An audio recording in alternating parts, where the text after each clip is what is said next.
Hello, and welcome to the Confident at Work podcast. I'm your host and your confidence coach, Anna Manning. And today we're talking about boundaries. So, I'm doing a special series at the moment because the podcast has just turned 4. I'm doing this thing called Podcast on Prescription, where because we've got almost 200 podcasts now in the archive, it's a bit difficult for people to kind of know where to start in relation to the particular challenges that they're having. And so I'm running this thing called Podcast on Prescription where you fill out a form. It takes like 2 minutes. You can find it if you want to go and use it now in the link in the show notes. And people tell me these are the things that I'm struggling with. And I realized that one of the things that we didn't have a particular episode on, so I couldn't point people in the direction of it, was setting boundaries. And I don't know why I've never done an episode on this, especially because it is something that comes up in my one-to-one work and in the Confident at Work program with some regularity. So anyway, here we are doing the episode we possibly should have done years ago about boundaries. So I want to start off with the definition, and then I'm going to go into this in a little bit more detail.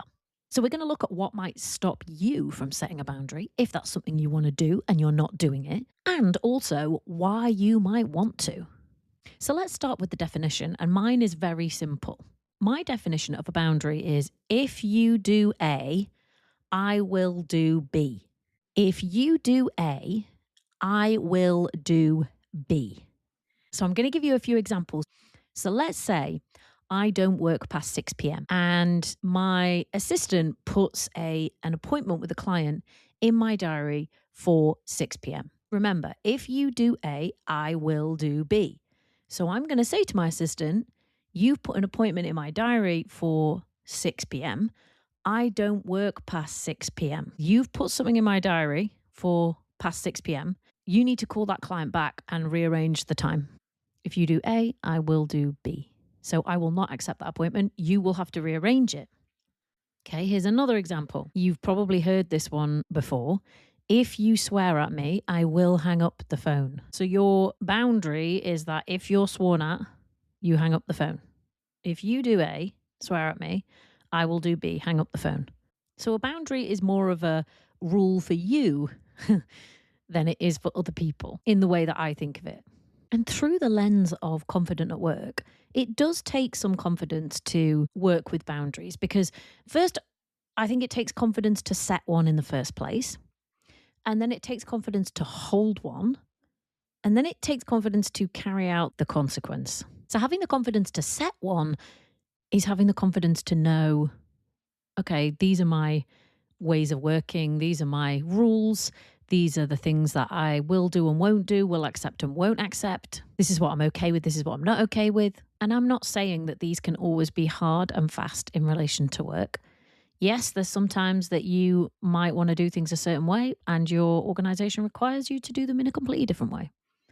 Sometimes you might want to do things in a certain way and your boss might be like, no, I actually just expect you to do it in this way. And that might be an expectation that you actually have to meet. However, there will be times where you are able to have your own rule and your own way of working and set a boundary around that. And that's what we're talking about today. So first off, you've got to have the confidence to set one. So I want you to think about if there's anywhere at the moment in your working life that you think, maybe I probably could do with setting a bit of a boundary around that. Are there instances where you think, those people are kind of taking the piss? Or they're going too far, or they're kind of trampling all over something that I hold to be important. So you could have no boundaries whatsoever. You could just decide that when you're at work, you're going to do everything everyone wants all the time and be okay with that regardless of the impact on you. That is a potential way of working. Some of you may work like that. Some of you may choose to work like that. Like, I don't know. I'm not saying that I've got judgment about which way is the right way of working, right? I just think you have to know what is the right way of working for you. And most people, I guess the midpoint for most people is that there's some stuff that they don't like, but that it's part of the job and they'll get on with it and they'll do it. But there's some stuff where actually they could set a boundary and hold it. And actually, if they did that, it probably would get respected. And therefore, it's worth doing, or it's at least worth trying. So where do you think you'd like to set a boundary? Or where might you have already set one and it might have kind of gone by the wayside a few times or been something that you haven't exactly been consistent with? And I do think that when you think about setting boundaries, it is something that you are going to need to be consistent with, because otherwise it's probably not going to help with your confidence. In fact, it might actually do the opposite. Because if you keep repeatedly saying, I don't work past 6, and then your assistant keeps putting a time in your calendar to have an appointment with a client at 6:30, and you just let it go, that's probably going to damage your confidence in the long term. It's at least going to leave you extremely frustrated and potentially resentful. So when you set one, even if you don't tell anyone else about it, if you set one in your mind, then make a commitment, set it and stick to it. And I'm not a parent, but I can imagine if you do this with a kid, you have to be consistent in order for that kid to learn this is a boundary, this is a rule, and this is what happens if you cross it. Imagine if you say to them, you're not going to have an ice cream if you have a tantrum every time we go past the ice cream van. And they have a tantrum going past the ice cream van, and you're just like, oh, well, never mind, I'll give them an ice cream. You had a boundary. If you do A, i.e., have a tantrum at the ice cream van, I will do B. You will not be allowed an ice cream. And you want to set that, right? And stick to it. So this requires a level of confidence and a level of commitment. And if you've decided, yes, I would like to set this boundary and I will like to make a commitment to it, you then have to hold it. So there might be times where that boundary is tested, is not respected, maybe people are even completely unaware of it. But let's say I've communicated to my assistant the fact that I do not work past 6, but they have still put an appointment in my diary with a client for 6:30. I then have to hold my boundary, right? So I have to go and say, Tom, you've put a client appointment in my diary for 6:30. I don't work past 6, right? So I may have to hold that boundary. Let's say that, let's use the phone call example. You may have a boundary. I'm not willing to be sworn at, and I don't expect my team to be sworn at either. You or they may have to hold that boundary. And that might sound like communicating that on the call to the client who's getting irate, or infringe that boundary. You may say, if you continue to speak to me in this way, I will put the phone down. Or if you swear at me, I will terminate the call. Holding that boundary. Another one that I see is maybe it's a little bit more subtle in terms of a boundary, but I coached on this recently, an example where they had set the boundary. They'd clearly communicated what it was. So they told their team, okay, you have authority to make a decision up to this amount. So if the decision was up to, let's say, 250,000, the team have the authority to make decisions about that without reference to their manager. But their manager said, but they keep coming to me to make the decision. So they're not respecting my boundary. And I was like, are you respecting your boundary?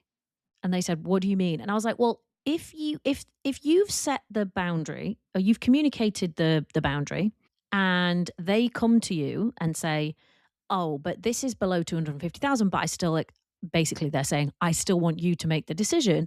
Are you respecting your boundary at that point and holding the boundary? Are you saying to them, you have authority to make decisions in cases under 250,000.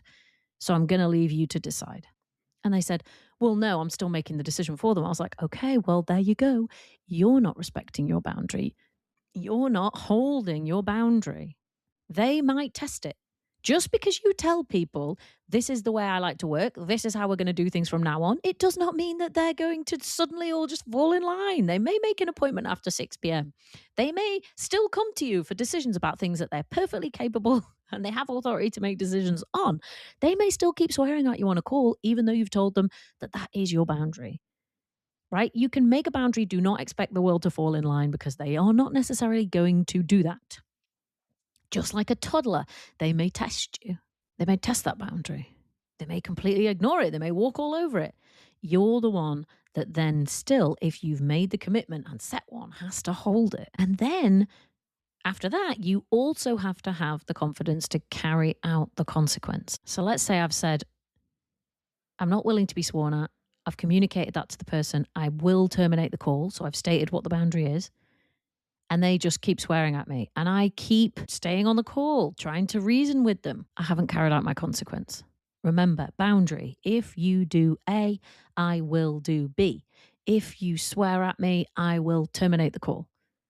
But I haven't terminated the call. So now it's just run on. I haven't respected my boundary.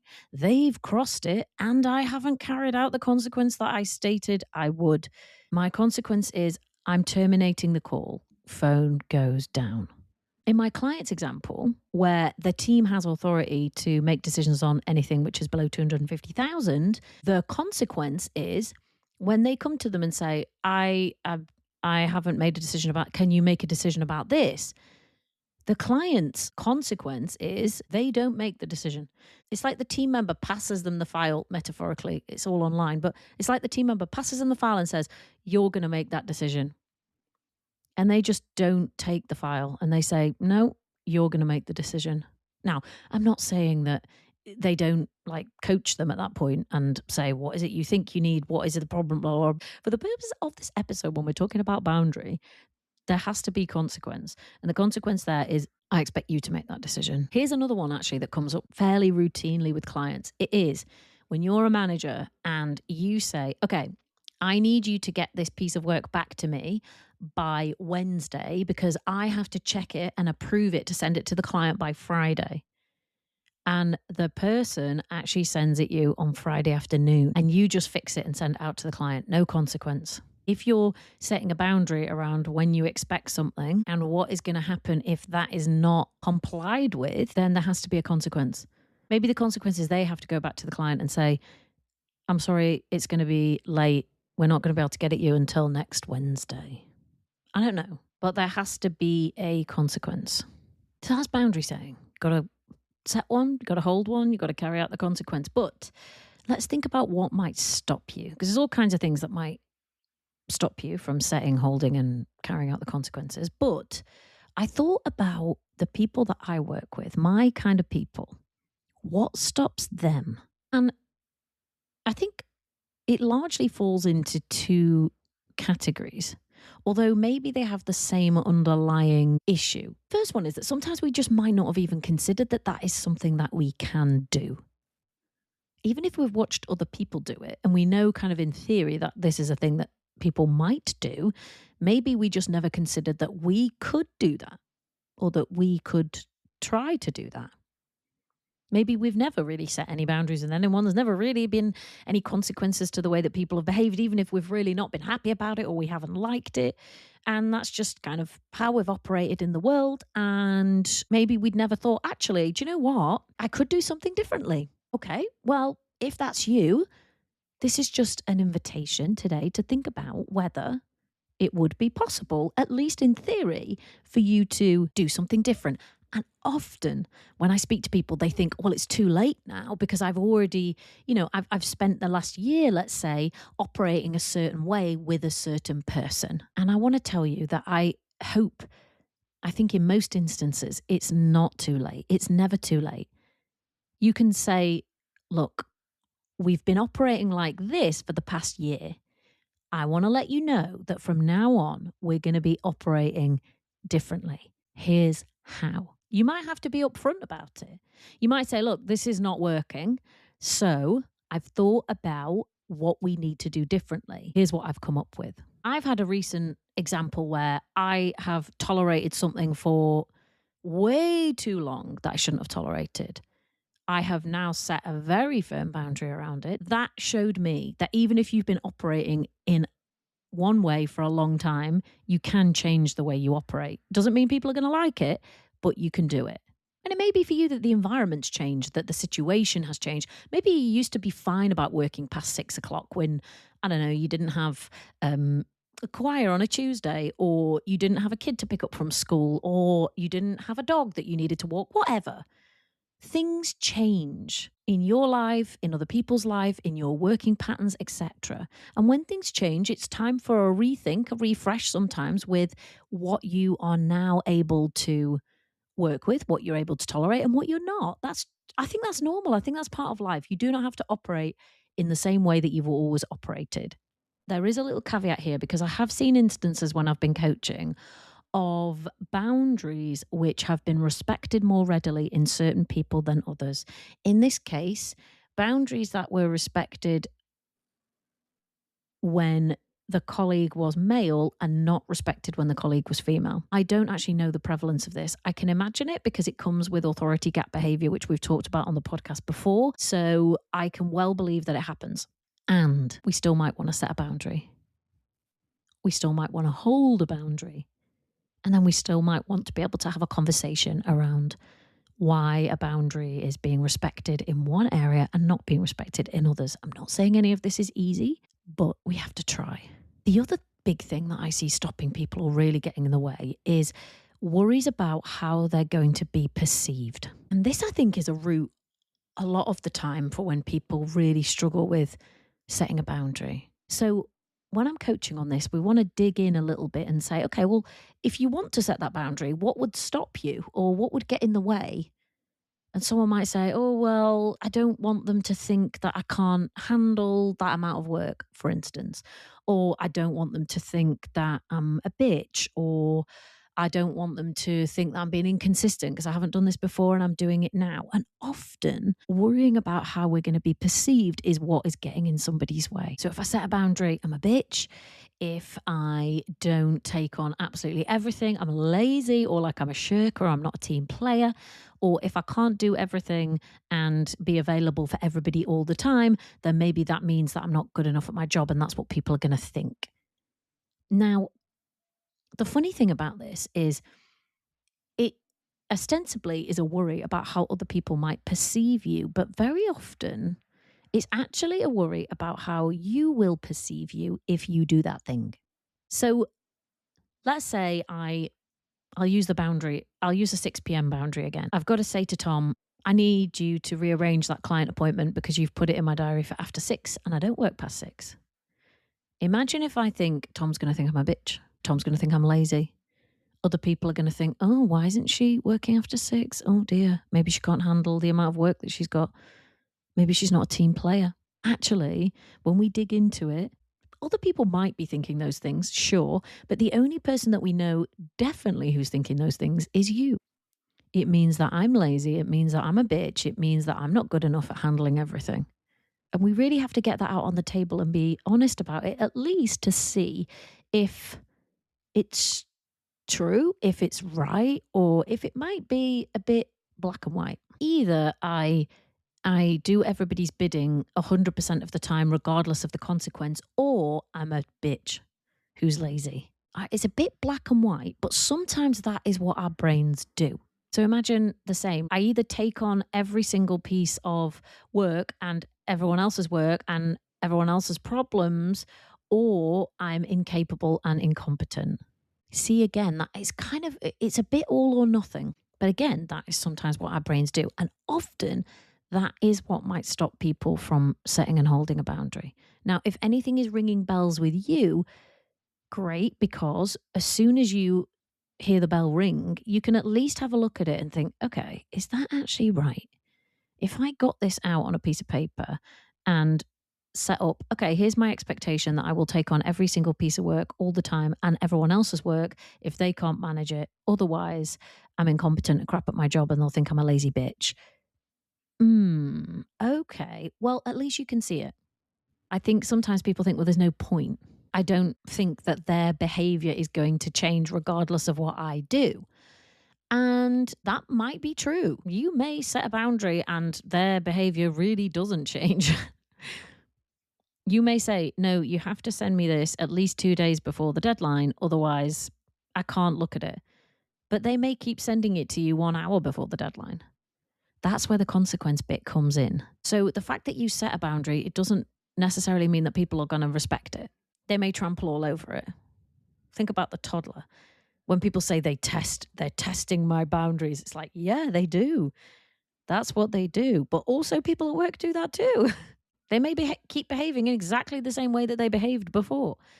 That might happen. It might not. It often doesn't actually, but it might. Let's say worst case scenario, they do just keep behaving in that way. Well, that's where your consequence comes in. Let's say you said to somebody, I do not work on weekends. So if you send me that work on Friday, expecting it to be done on Monday morning, it's not going to happen. And they just keep sending you the work on Friday. Their behavior might not change, but your behavior can. So when they send you the work on Friday, their behavior hasn't changed. They keep doing it. Your behavior of, oh, well, I'll just do it over the weekend anyway, that's the behavior that can change. Yours. And ultimately, it might be that if you set that boundary, it is going to put you in conflict with people. And you may not like the idea of that. You may say, oh, I can't do conflict. And that's another reason, I guess, why you may not set a boundary, because actually, people aren't going to like it. It is going to put you in conflict. And that might be something for you to figure out. There is no easy way around that. You can't simultaneously say, I need everybody to like me all of the time, and I need to set boundaries. Because the two things, they may still like you all of the time, but they might not. So if the reason why you're not setting boundaries or holding them is an underlying issue of, I can't deal with the potential for conflict, or I need everybody to like me all the time, then that's good to know, because it's a good starting point. So you may even get to a point of saying, I don't like working past 6 p.m. It really impacts on my family life and my ability to work well the next day. And I know that if I set and hold that boundary, there will be somebody that doesn't like it. And I can't risk not having everybody like me all the time, because that feels too difficult and just too threatening to me. Okay. If you need to kind of get that out without some judgment, good. Similarly, if you are worrying about how people are going to perceive you, I do want to set a boundary around this with my team, but I want my team to perceive me as highly capable and highly competent. And to me, that means that I do everything regardless of when it gets sent to me. And if I set a boundary, maybe they'll think that I'm not. Good to know. Because I don't think you can change if you don't even understand what the underlying thing is, which is creating the lack of boundary in the first place. And you want to know, and you want to be clear, I think, on why you would set this boundary. Why do you want to? Very often it will clarify an expectation, a rule, a way of working. And when things are clear, that's good. People know where they're at. You know where you're at. People know the rules. Makes it easier for them to meet your expectations if they at least know what they are. It probably makes it easier for people to comply if they know that there is a consequence. So you're just helping everybody. You could think of it as you're just helping everybody to understand clearly what the rules are and what the consequences are if they don't comply with those rules or those boundaries or those ways of working. Another interesting thing that always surprises me, but maybe not, it comes from clients when I say, well, what if you kept doing this? What do you think would change? Like if you kept setting that boundary and that consequence, what do you think would change? And interestingly, they often say, I think people would respect me more. And I always find that one interesting. And their example is, well, when people are really clear, they tend to get respected. Their opinions do get respected, or their, preferences do get respected. And I don't know if that's true for you in your situation, but it's certainly an interesting one that clients do notice. I also think that you probably make work more sustainable for the long term. That is what I have for you this week. I hope you will go forth and enjoy setting some boundaries.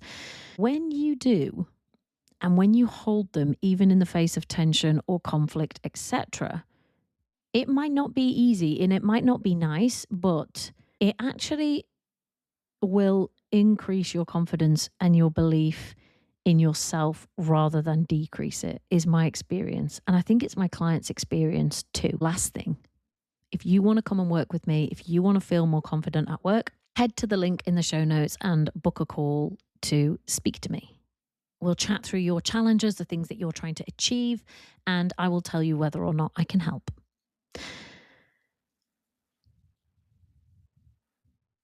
Also, we have a How to Grow Your Professional Confidence masterclass coming up. I probably should have said that at the top of the episode, but I didn't. The link is also in the show notes. If you love the podcast, this is really going to help you to apply the work of the low and high confidence cycles and the 7 skills you need to feel more confident at work and embed them into your daily working life. If you haven't done one of those classes before, get in, sign up, even if you can't come live. It's on the 30th of June, 2026, because you will get a replay. And I will see you in next week's episode. All right. Bye. Confident, confident, confident. I can be confident, confident, confident, confident. I can be confident at work.